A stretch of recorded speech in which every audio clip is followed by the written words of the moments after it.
స్వర్గీయ నందమూరి తారక రామారావు జయంతిని పురస్కరించుకొని హైదరాబాద్లోని మైత్రివనం కూడలిలో సీఎం రేవంత్ రెడ్డి ఎన్టీఆర్ కాంస్య విగ్రహాన్ని ఆవిష్కరించారు.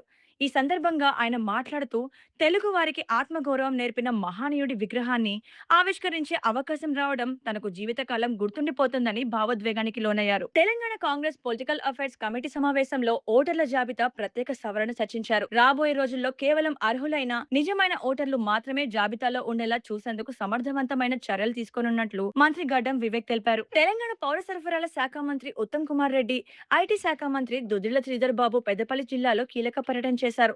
అప్పన్నపేట్ పెద్ద కాలువలోని ధాన్యం కొనుగోలు కేంద్రాలను ఆకస్మికంగా తనిఖీ చేసి క్షేత్రస్థాయిలో రైతులు ఎదుర్కొంటున్న ఇబ్బందులను అడిగి తెలుసుకున్నారు. రాష్ట్ర రాజకీయాల్లో కీలక మార్పు చోటు చేసుకుంది.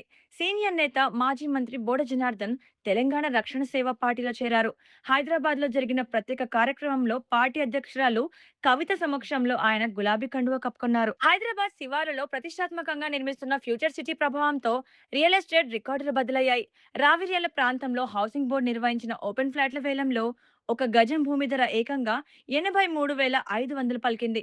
కేవలం 4 ఫ్లాట్ల వేలం ద్వారానే ప్రభుత్వానికి 140 కోట్ల భారీ ఆదాయం లభించడం తీవ్ర చర్చనీయాంశమైంది.